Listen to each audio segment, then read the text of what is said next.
Hello everyone, my name is Opinion Prime, and today's video review will be on the Transformers 86 Arcee. So this is the most recent Arcee figure we've gotten in Generations. That is supposed to be the G1 version.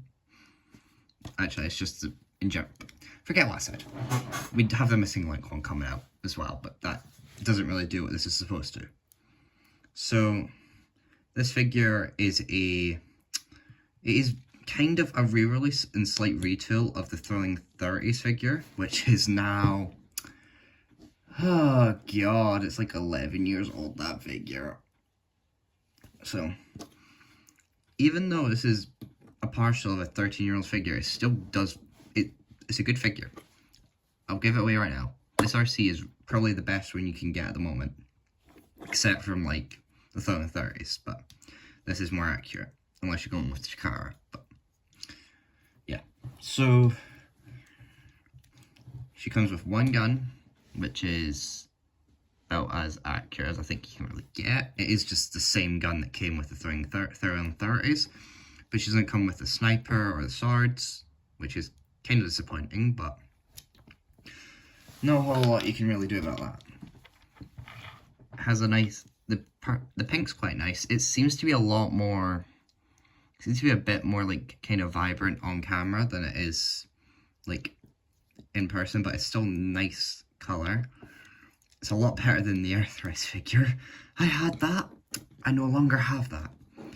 I have Lifeline, which will be next video. Yeah, I'll say it's next video. And we'll see how the old, well, the second most recent G1 Arcee mold compares to the newest. Hint, this is so much better, and I'm so annoyed we've not gotten a Lifeline yet. But yes, I must have thought that was a fine Lifeline for now. We were supposed to get that reactivate one, but it got cancelled. Yeah, just like that game. So, head sculpt. Like, looks decently, it looks like Arcee. All the detailing quite nice. Does look like Arcee. Like, it's just G1 Arcee. I don't really know what else to say. So I guess I should get onto articulation. So you get like flyers sort of for the head, like so much as you'd want.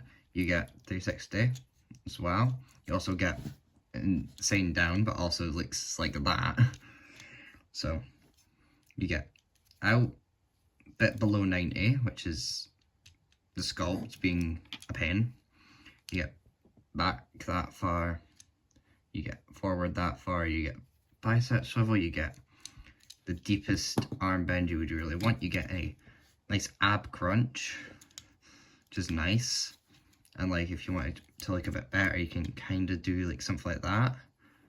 It is a bit iffy, but still nice it's there. You get a waist swivel.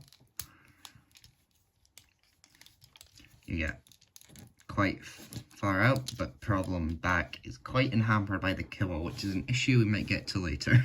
No, we will get to later actually, I don't know what I'm talking about. Slightly below 90 out as well. Thigh swivel. A decently deep knee. You get ankle pivot, like as far as you'd want. You get a foot tilt back and forward. So overall, I would say she is quite posable. My only issues really are that the legs can't really go back too far, and that the arms and legs can't go out like further than like 90. Like they can't even go a 90, which is slightly disappointing, but there has to be some compromises with figures. No figure can be truly perfect. At least I've not came across one that I think there's nothing that they could do to improve it. Yeah, I've not came across a single figure. Even the 86 Optimus, they can improve it by giving a bit more like at the elbow, but no. Apart from that, yeah. Back onto Arcee, because that's actually the figure I'm reviewing today. Let me know, do you think it's there's any point in me reviewing the figures that came in like the last year's like best figures of the year. Like, well, my favourites. Would there be a point in me reviewing them? Because you already know how I feel about them. I am thinking about reviewing like the Legacy United Optimus, and like the 86B and like some other ones that were in that video. If you haven't watched it, go watch it. It's 15 minutes of me just chatting a load of shite, basically. But you know, it's just there for chill times, basically. That's kind of what this is. This is not like, oh, high production value. This is just, I just talk about something.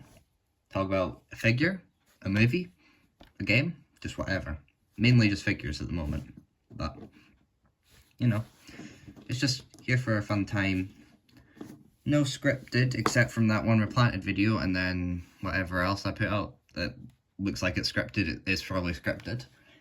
None of these reviews have been scripted yet, but might delve into that. But it also just feels a little less genuine. So, yeah. Enough of the rambling. I usually do go on one of those, but I've been able to keep it quite sane with the last video, with the Shrapnel video. That was quite quick and concise. But also because he was a bit, I didn't really have a lot to say about him because he was boring. He was alright, but it's boring. It's probably worse than being bad, because you all saw how much joy I took with that Bumblebee, the War for Cybertron Bumblebee review. I walloped him and just snapped him like a twig. So it was fun. So on to transformation, which is a quite interesting process, I think. So you want to pull up the entire backpack piece, which also pulls her chest and head. So you want to rotate it like that, and then just push that in until you hear it click. Push that in until you hear it click. Then you want to put the arms in, so you want to bend them like that, and then push them in, and they should just stay like that. And then you want to fold out these back pieces, and then fold out this back piece, and then fold out these side bits as well. Then push it till it gets past that point and it kind of clicks into place. Then line up these pegs with the holes in the arms, then just put it in, and it should just all go together quite nicely.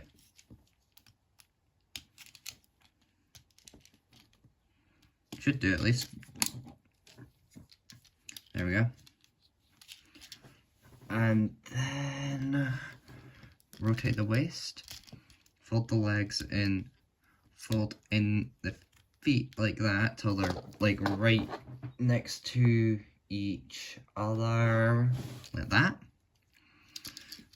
And then you want to fold them down, and then just push the waist in like that, and just keep folding the legs until they go like that, so they're insecure. And then the pegs on like the side of the feet just go into a hole, as it should do. If I'm doing this correctly. There we go. Then just push it together a bit. And weapon storage.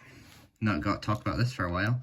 You push this piece in, and then you can put the gun in, like that.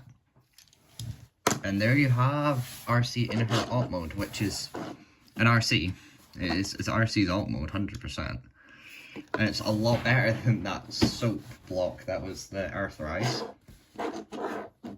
Lifeline did look better because more paint, but also, like, it looked like that. This, like, in the alt mode, you also do see a lot of resemblance to the Thrilling 30s figure. I don't own that figure. I've never owned it, but it would be interesting to get either that or maybe the Nightbird they done out of it. Yeah, they did do a Nightbird out of it. It'd be nice to get that. So, look up on the detail.